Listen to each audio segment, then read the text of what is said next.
I don't know how I'm going to rank all of these series.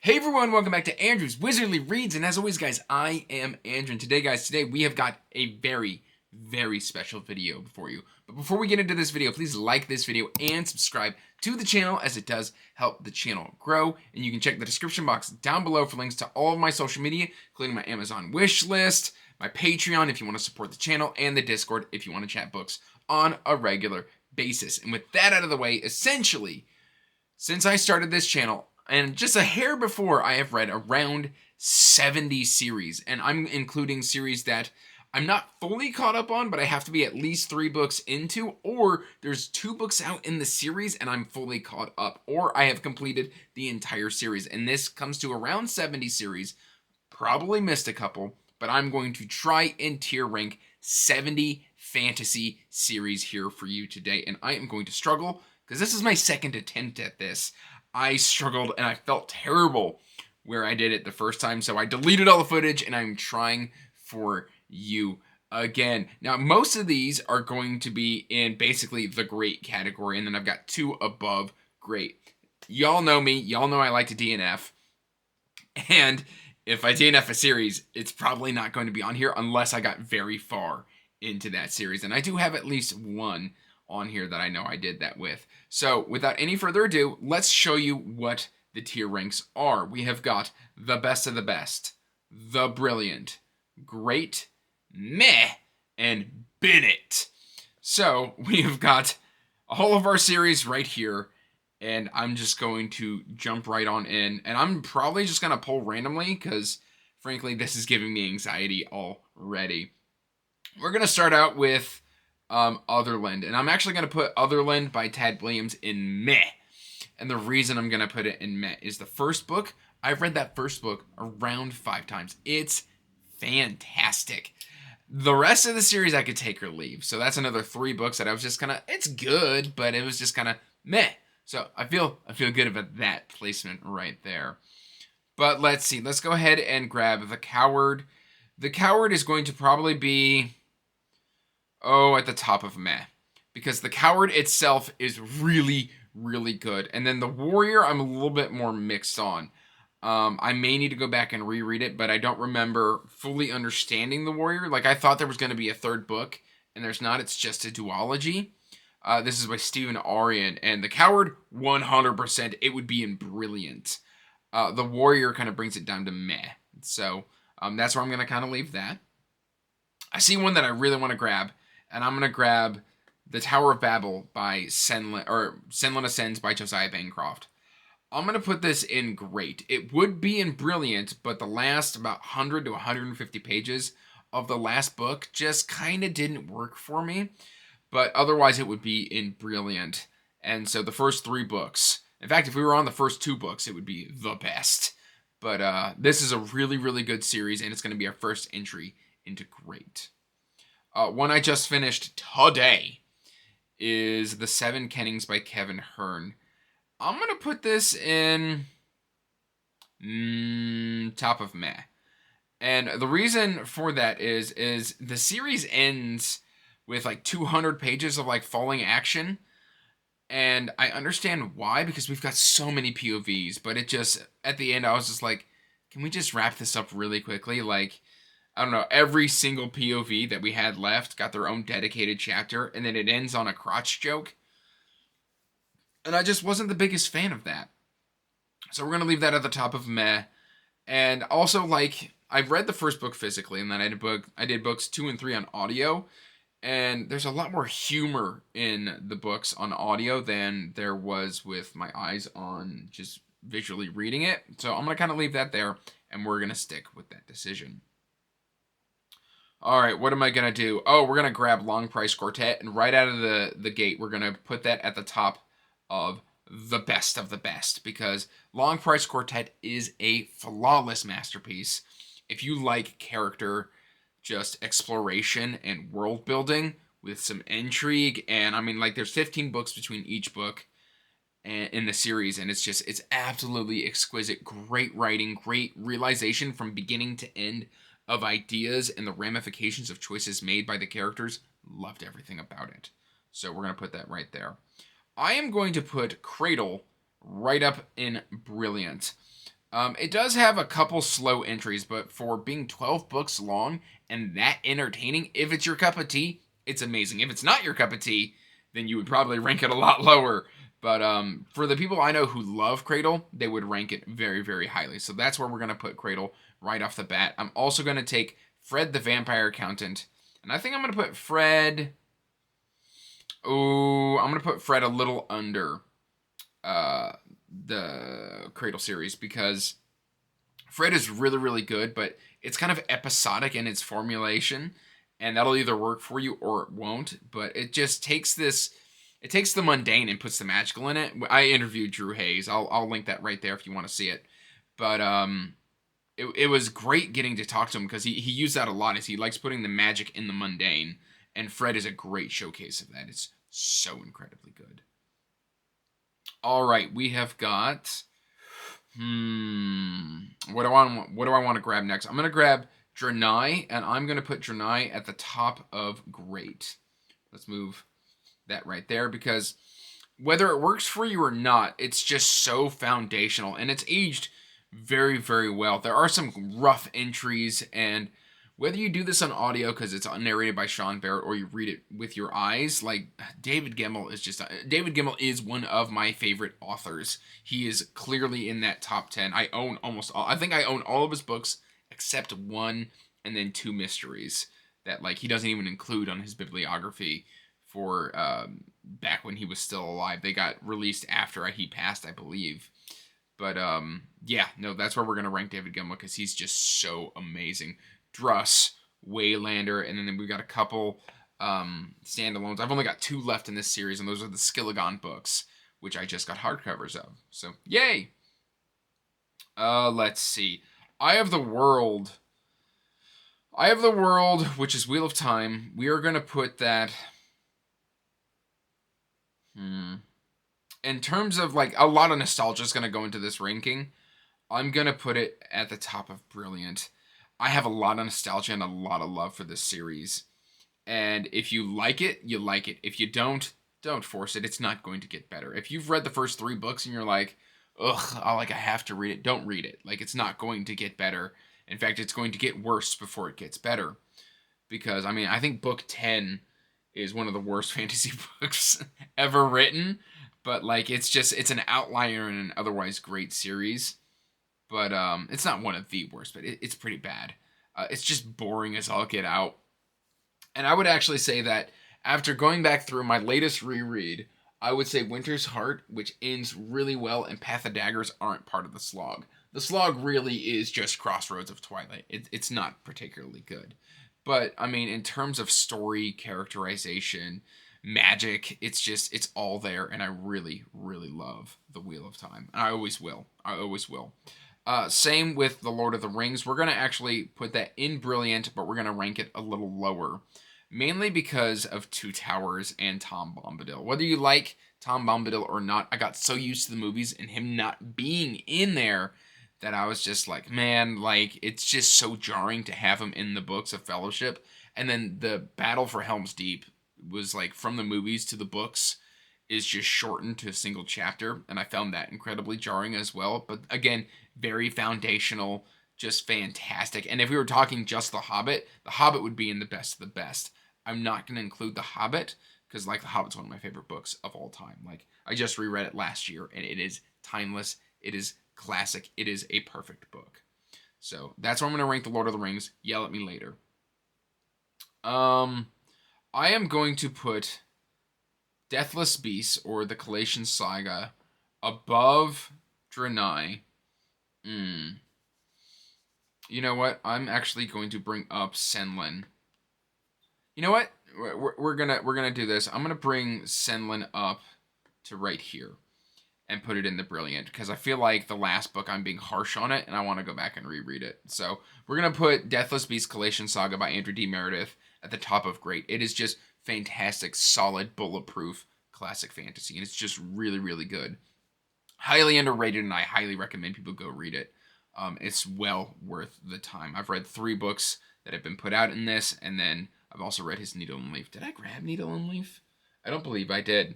So Needle and Leaf is also would be in the great category. It's Slavic fantasy, very good. If I don't have it on the list, shame on me.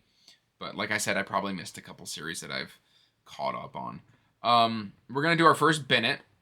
We're going to do right here Shane Silver's The Nate Templeverse. And I read about 20 books in this. And this was very early on when I got heavily back into reading. The reason I'm saying Bennett is we do a couple things. It's like the first couple books are really good. And then the author realizes his protagonist is overpowered. And so he nerfs him. And then he gets overpowered again and he has to nerf him again. And then we just kind of go off the rails and it does way, way too much. And I found that very, very, very jarring. And then it just never really recovered for me after that. Like after about book 5 or 6, we have the protagonist do a thing that I just don't agree with. And content-wise, I don't appreciate it. And it's kind of, I would say it's a trigger warning. And it never recovered from there. The other spin-off series that I also started reading were pretty good. And yeah, I said I read 20 books in it. I barely remember them. They were like kind of popcorn reads, but it's an urban fantasy. If you want to read it out, or if you want to go and read it, that's up to you. Let's see, the Greatcoats. I'm gonna say the Greatcoats are really great. I don't like them as much as I like Drenai or Collation, but I've recently just picked these up on physical, and I'm going to start reading the sequel series that just started releasing. I've actually got it up here to haul later. But the Greatcoats is really, really good. Solid humor. Yeah, it's a great series. Really, really underrated as well. Not a lot of people. I think people are harsh on it because of a single chapter that is in the first book, Trader's Blade, honestly. The Legend of Eli Monpress. I am 3 books into this series, and it is brilliant so far. I'm going to put it right up there. Maybe I'm going to put a lot more in brilliant than I think I'm going to. I think the last time I tried to do this, I did it with 4 tiers instead of 5, and I felt bad because, yeah. Anyway, Legend of Eli Monpress, if you like Michael J. Sullivan's writing and you wanted that to be mixed with the Scott Lynch Lies of Locke Lamora, you kind of get something that's akin to Eli Monpress by Rachel Aaron. It's really, really good, and not a lot of people talk about it. I've got 2 books left in the series, and I'm very excited to get into them. All right. We're going to do our next meh. We're going to do Draconis Memoria, and I did this on audio, which might bump it up to great when I have time for reread. I'm going to place it right here. It's great ideas, great characters, great world building. For some reason, I think there was just a disconnect with the audio narrator, Stephen Brand. I call him Stephen Bland. He's got a great voice, but he doesn't inflect at all. So it just kind of everything else just kind of falls flat for me. So we're going to put it right there. I do plan on doing a reread probably in 2 to 3 years. 2 to 3 years, I will probably be doing a lot of rereading. There's a lot of stuff that I really want to come back and try again and give a second chance to. I've got a whole project planned for it. But I've got to get my shelves under control first. That's why I'm doing the Read My Shelf Challenge. But this one's really cool. It's got some flintlock fantasy. It's got dragon magic, dragon blood magic, where you drink like the dragon blood and you get, depending on the color of dragon's blood that you've drank, you can get different powers, but not everybody can do it. Like if you're not like ready to ingest dragon blood, it'll just burn you up from the inside out and kill you immediately. It's like acidic to the skin and like only certain people can do it. It's really, really, really interesting. All right, we're making good progress. Bennett. We have got the 1,000 Names, and this is the Shadow Campaigns. And I really liked I believe the first 3 books on this were actually fairly good. And then Django Wexler goes off and does a weird thing where it's just like, hey, we've got a whole legion of like gay people, and it's actually called this disease name. And I was just like, why did you have to, like, the whole series, it had great LGBTQ plus representation. Like, I was fine with all of it. And then it was like, by the way, it's a disease. We call it, like, Legionnaires. No, it's not Legionnaires' disease. I forget the name of the disease. But it's like, it's this disease. And I just immediately closed the book and walked away from the series. Like, I couldn't do it anymore. In fact, I think this was book 4. It does that. And it's like these two people, somebody's about to come out, and she's like, "Do you have the disease?" And it's never been mentioned in the entire series. And then like the person's like, "What disease?" And then it explains that, hey, this world people call gay people this diseased name. And I walked away. I couldn't do it anymore. We have a Dungeon Crawler Carl going the best of the best. It's so entertaining. In fact, the best of the best, like, you consider these pretty much flawless entries. The last book wasn't my favorite. It kind of introduces some card mechanics I didn't particularly love, but Princess Donut and Carl and just all of these great characters and these ideas, you've got to be into the humor. If you're not into the humor, you're not going to really love it. But Dungeon Crawler Carl's really good. Let's see, Superpowers by Drew Hayes. We're going to go up into the best of the best. I just got the hardcovers of these. It's one of the first self-pub audiobooks I ever did. I've read it I've read it physically, and I've done the audio. So I've done it each way, and each time it was an amazing experience. These books are amazing. If you like My Hero Academia, I believe these came out first, but then it's incredibly similar to My Hero Academia, and it's just so incredibly good. More people need to be reading Drew Hayes' Superpowers. It's just great, great fiction. We're going to do Powder Mage. I'm going to put Powder Mage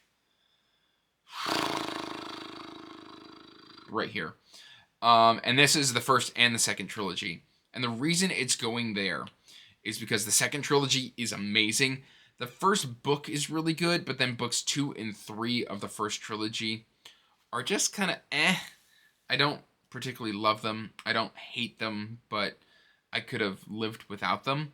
The second trilogy, though, is amazing. Really, really good stuff. Brilliant. We're going to go Matthew Corbett is Brilliant, and we're going to put it right here. The reason it's not up in the best of the best is Robert McCammon always has to put like one chapter of like horror, weird, messed up stuff in each entry into Matthew Corbett. So that's just kind of why it's going right there. It's really good historical fiction. It's action-packed. There's just so much to love in this series. More people need to be reading Matthew Corbett. It's really, really good. Great. We are going to put... I'm going to put... I did enjoy it more than The Lord of the Rings. Memory, Sorrow, and Thorn is going to go above The Lord of the Rings. Lord of the Rings isn't brilliant because it's so foundational. It is kind of dry. So it might end up even being the bottom of brilliant. But Memory, Sorrow, and Thorn, the first book, very slow-paced. The second book is more of a setup and spike for then to Green Angel Towers. Tons of action. It's really good payoff. I've really, really enjoyed Memory, Sorrow, and Thorn. I've read it twice. So it's a really, really good series. Lycanius is going to go at the bottom of great. And the reason it's going to go at the bottom of great is it's very twisty-turny. And it does a lot of really interesting stuff, really cool ideas, but it is an incredibly confusing series to keep straight in your head because we are using time travel elements and it just jumps around a whole bunch. It's very, very hard to get into. All right, next up we are going to do... What do I want to do? Faithful and the Fallen. Faithful and the Fallen, I'm going to put in great. I'm going to put it at the top of great right now. Actually... yeah, I'm going to put it at the top of great. And the reason it's going to go at the top of great is Valor, Wrath, and Ruin are all really good. So is A Time of Dread. Those 4 books are amazing. Malice is really, really good, but it's a hair rough. And then I did books, I believe, 2 and 3 of the second trilogy. So this is all together, again, for just the Bound and the Broken world. I did those... I gave those about like 3 stars each. So Drim is a really good character, but overall I didn't feel the need for that second trilogy. So we're going to put it at the top of great. Brilliant. We have got Discworld, and it is going to go... I would say... this is just for the City Watch. I'm going to put it right there. There's a couple misses. I don't really love Thud. And I think The Fifth Element is kind of hit or miss as well. But overall, vibes and the themes that are explored within the City Watch. You've got Nobby Knobs, you've got Colin, you've just got all of these great characters in this world, and I really, really, really, really enjoy this one. So that's where we're going to put this one. Next up, we're going to go, bam, Legends and Legacies by Cal Black. So far, I'm 2 books into this series. That's all that's out. Book 2 was my book of the year last year. This is fantastic. I love Western fantasy, and this is a great example of it. And then book 2 is like a Louisiana Bayou type of deal. Great, just exploration of survival's guilt and all sorts of stuff and PTSD. It's really, really good. The Obsidian Path by Michael R. Fletcher is going into... Oh, I'm going to put it right here. No, I'm going to put it right here. It's really, really good. It's really, really dark and really, really messed up as well. Was that enough really, really's for you? So this one, you've got to be in the mood to read it. Fletcher goes full on the grim dark, but it's some great analyzation of some grim dark stuff. It's really, really, really good. Let's see. We're gonna go meh, and this is where you might start flipping tables. I'm gonna put at the bottom of meh, The Death Collection by Terry Pratchett, and it's just the death parts are really good, but for something that's called The Death Collection, I expected more death, and he's maybe in it 40% of the time. Like, there's just not enough death in The Death Collection to warrant me rating it really high, and then it kind of gets into, oh, you need to kind of know what's going on or what's being analyzed here for it to really work. Hogfather was just okay, and I read it during Christmas, and it was just kind of all right. I didn't particularly love it, so that's just kind of where I'm going to rank that. I am sorry to everybody. But we've got Sun Eater. I've read 3 books, and Sun Eater is going to go... Oh... We're going to put it right there because I'm not fully caught up on the series. That's where it's going to go. Book 1 is really good, but I had a lot of issues with it just because it reminded me of so many other series. And then books 2 and 3 were just insanely good. Howling Dark and Demon in White really won me over. I loved it. So I need to... I plan in the next couple of months to read books 4 and 5. I've been saying that for forever.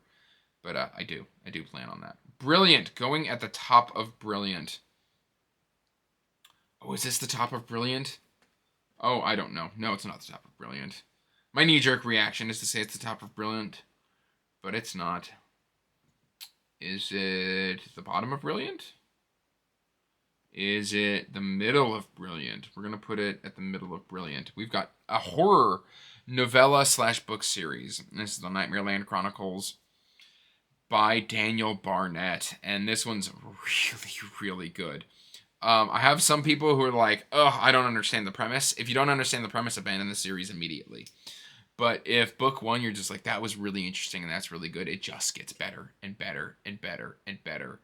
I can't wait to see what arc 2 in this series has. Currently, the first 6 books are out, and I believe Daniel is still writing this series. It's going to be good, and I have to believe that because, man, the way he ends this series so far on Lily was just absolutely amazing. I got to be a advanced reader on Lily, and yeah, I love this series so much. Mother of Learning, we're going to put it in Brilliant, and we're going to put it underneath. We're going to put it right here. Right there. Mother of Learning is really good. The ending just kind of happens, though. So the first 3 books are absolutely amazing. Great audiobooks, great just progression fantasy in general, but it starts skipping forward really fast. I think we do 17 years in a time loop over across the 4 books, and then by the end, like, it just kind of like doesn't know how to resolve, and so it just resolves. And I felt kind of cheated in that, and then we get some of these massive power-ups that I don't really know where they came from. But overall, it's really, really good. And I highly recommend more people check out Mother of Learning by Dumagoy Kermayej. Very, very good. In Bennett, I am going to put at the top of Bennett Chasing Graves by Ben Galley. I read the whole trilogy, and I thought it was an interesting concept, interesting fantasy world, great characters. there was just some logical problems with the series that I just couldn't get past. There's a lot of stuff in this that just doesn't make a whole lot of sense, and I couldn't get past it. So we're gonna keep it right there. But if you're in it for just the ideas, I would rank it a lot higher. All right, The Gray Bastards, or The Lotlands, I should say. This is gonna go in the Bennett. Actually, we're gonna move it up above, and we're gonna put it right there. The Gray Bastards. This one's very good. The first book was really, really, really, really good and a lot of fun. And then books 2 and 3 just don't really do anything for me. So it's just kind of where I'm going to rank those.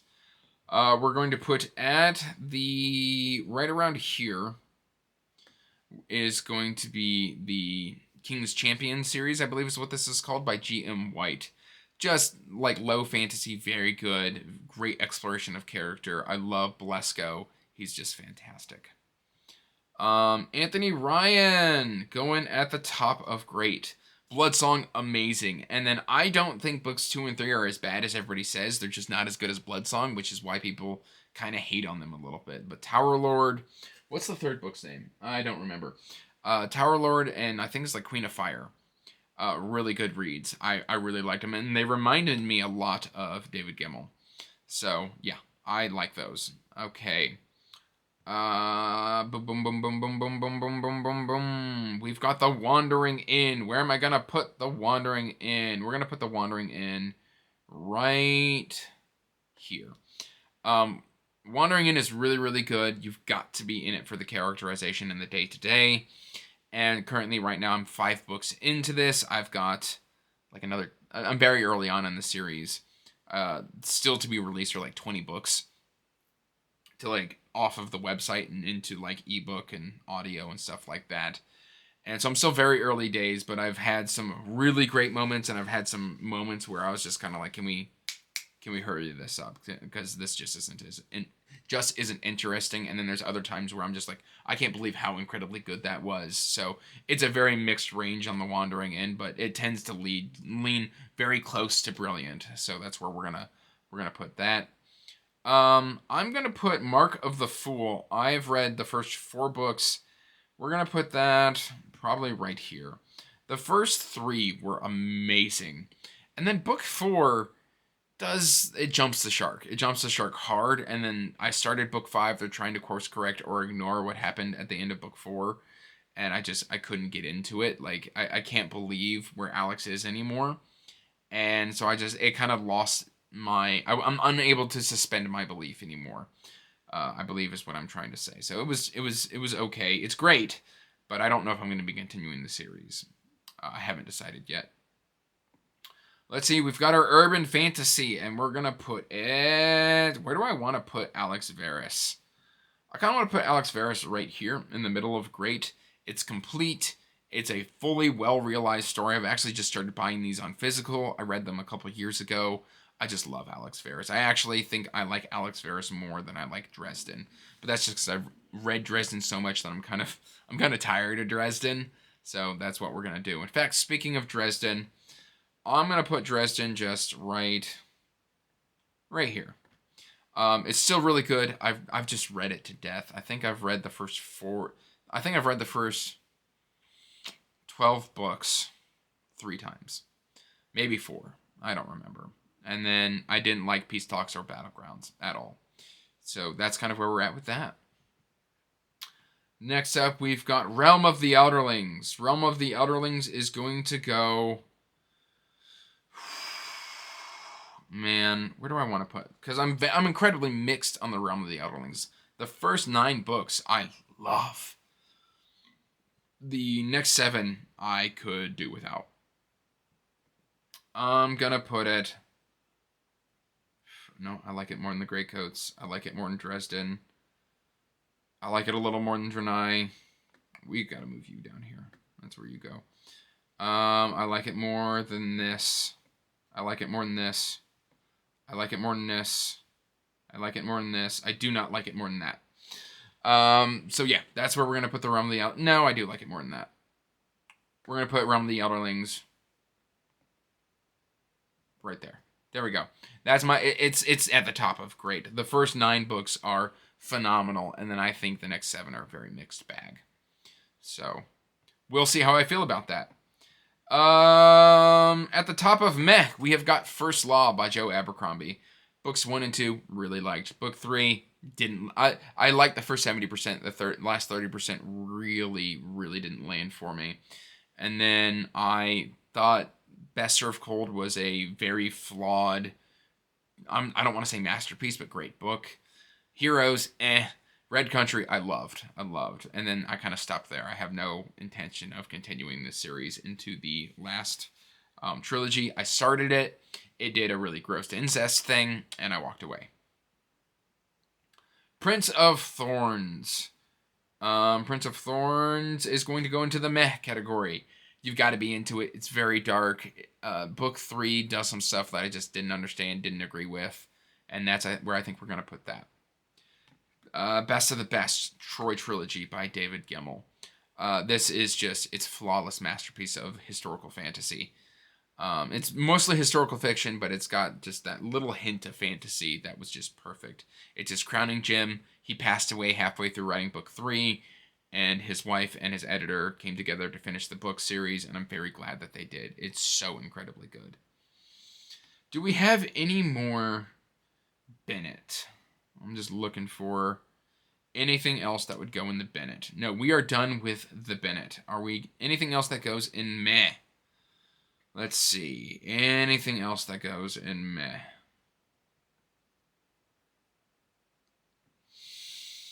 No.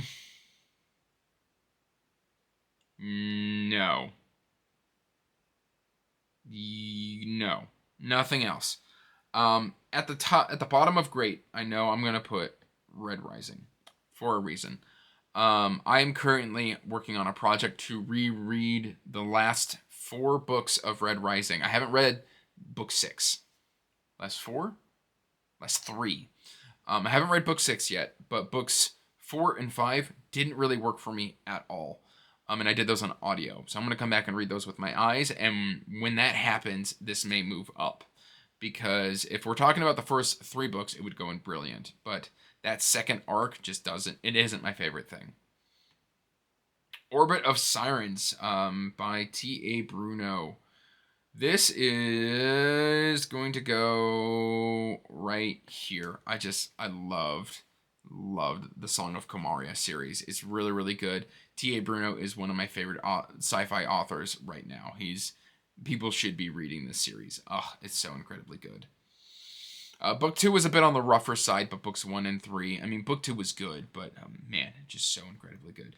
Butcher Baker, Candlestick Taker is brilliant. This got me back into Agatha Christie, Hercule Poirot. That's not on here because it's 33 books in the Poirot series, and I've read like 5. But I mean, Poirot would go into the great category as well. But I just love the Spokane Clock Tower series by Patricia Meredith. It's really good. Going into great. Let's see. It's been a while since I read Grim Noir, but I would put it probably right here. It's a trilogy by Larry Correia, and it's just so incredible. It's like alternate history, fantasy, set in like, I believe the Depression era. I just really love the noir tone of it, and it's fascinating. Mage Errant. I'm going to put Mage Errant above Mark of the Fool. I guess we are kind of here. And this one goes here for a good reason, because book 7 just has this, like, book 6 doesn't really do a whole lot. It's more of a setup book. And then book 7, the final encounter takes far too long. Like, it takes, like, a third of the book. It's really long-winded.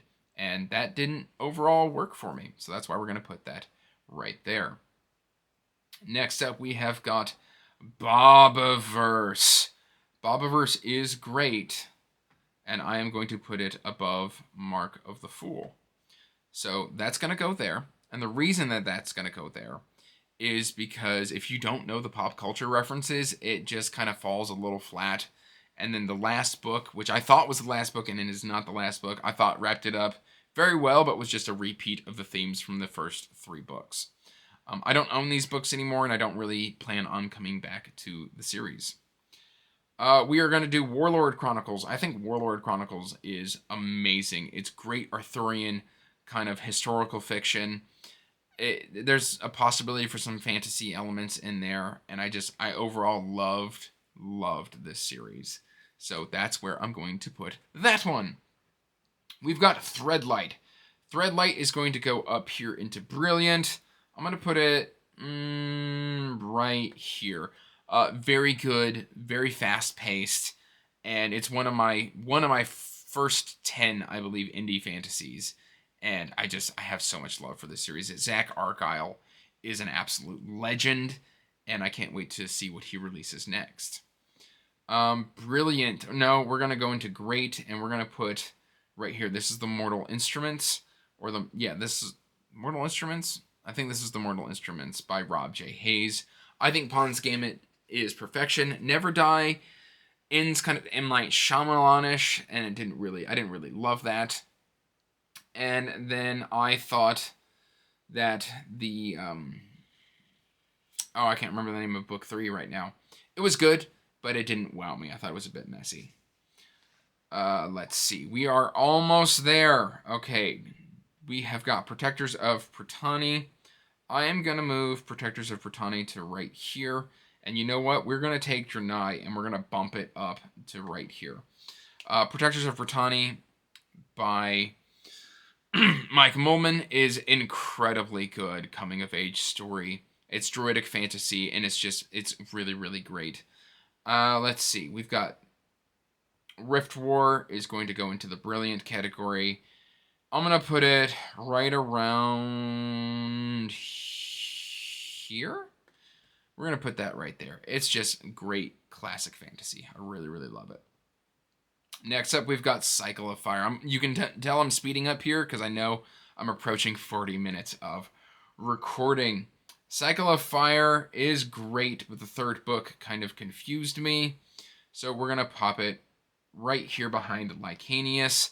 But, I mean, Stormwarden is still amazing. I've actually got art from this series on my wall. It's really, really good. And the art is done by Janie Wirtz. Magic Bites. Magic Bites is going to go... Where's Alex Varys? We're going to pop it... kind of right... You know what? I'm going to pop it right up here. Just because I've read 12 plus like 5 novellas in this series. And I couldn't tell you anything that really bothered me other than a couple like heavy romance scenes. Other than that, it's great urban fantasy with a great idea of magic kind of knocking out technology and technology knocking out magic in waves in this cycle. And a society and culture kind of springing up around that. It's really, really good. We've then got Stormlight Archive. Stormlight Archive is going to go at the top. We're going to pop it right here above Wandering Inn. I don't like Rhythm of War really all that much. I like Words of Radiance, but I don't remember really loving it. So we're going to pop it right there. And that's all I'm going to say about it. It's a great series. We'll see if Book 5 sticks the landing. Thousand Li is really, really good. And I am going to pop this right around here. It's a nice comfort palate cleanser read, and I really enjoy it. Divinity's Twilight. There's only 2 books out in this series right now, but I really, really enjoy it, and I'm going to pop it right here behind Way of Kings. We've got just a few left, and then we will be all done. We've got Hidden Legacy. I don't remember a whole lot about this series, but I remember enjoying it. And so we're going to pop it kind of right there. There's 2 trilogies. This is another one from Ilona Andrews. And it's got a lot of romance, but it's also urban fantasy, so I really enjoy that. Meh. We've got Rhaenyra going into meh. I lied. We do have one more meh. I'm going to pop it right here behind the 7 Kennings. Nope. Right there. No, actually, I'm going to pop it right here. I like Theft of Swords, but it was never able to really recapture that. And I'm just not a huge fan of Rhaenyra in general. Next up, we have got NPCs by Drew Hayes. This is really great, but it's not my favorite, so I'm going to pop it right there. We got The Bone Boats by R.J. Barker. This one's really good. The end was kind of rushed, so I'm going to pop it in great, but where do I want to put it in great? I want to put it kind of right there. That's where I want to put The Bone Boats. Wounded Kingdom is not as good as The Bone Boats, so I'm going to pop it. It's got a great epilogue to the series, though. And it's funny, the middle of the series, I was talking to RJ on Twitter, and he's like, yeah, it's called Girton Needs a Slap. And I thought that was hilarious. I'm going to pop it right here. It's really, really good assassin fantasy. Iconoclasts. Another early fantasy self-pub for me. I'm going to pop Iconoclasts. I liked it more than that one. We're going to pop it right there. And we've got 6 left. All right, let's see if we can get it done. Monster Hunter International is probably going to go right ahead of Red Rising. I think this one just needs to kind of come to an end. The first 5 books were really good, and then 6 and 7 didn't really do anything for me. We've got The Hellborn King. This one is going to go into brilliant right now. I'm going to pop it behind the Lord of the... No, yeah, I'm going to pop it behind the Lord of the Rings just because I'm excited for book 3. And then if book 3 sticks to landing, it's probably going to shoot way up this list. But it's really, really, really good. The Dark Tower is going to go into the great category. And it's going to go just behind Draenei. It's a very mixed bag for me. There's some pervy stuff in here, especially in Wizard and Glass. And I'm not a huge fan of pervy content in my books. Next up, we have got Mistborn. Mistborn is going to go right up here. No, actually, we're doing Era 1 and Era 2 together. For some reason, my brain only did Era 1. Era 2 kind of brings it down. I like the first book and I like the last book, but I don't like the middle 2 books in Era 2. So we're going to bump it down to right in front of the Dark Tower. Very good. Then we've got the Books of the Aspect. This is going to go into great. And we're going to pop it right there. I need to finish this trilogy. The 3rd book just came out, and I'm very excited to read it. And that leaves us with Hybrid Helix. And Hybrid Helix is one of my favorite comfort reads. We're going to pop it right there. J.C.M. Byrne is amazing, and he's an auto-buy author for me. Whenever something comes out, you can guarantee I'm at least going to try it. And I think this is our rating. Take it in. Let me know what you think in the comments down below. And I think that's really all I've got for you today, guys. So let me know again. We can have a good discourse. Let me know your rating. Let me know if you disagree. I know there's going to be some hot takes, especially about First Law and some other series like Starlight Archive. But that's all I've really got for you today, guys. I've been talking quite a bit. So till next time, peace out. Stay magical. Bye. And as always, I want to give a huge thank you to my patrons. Thank you for supporting my passion and my hobby.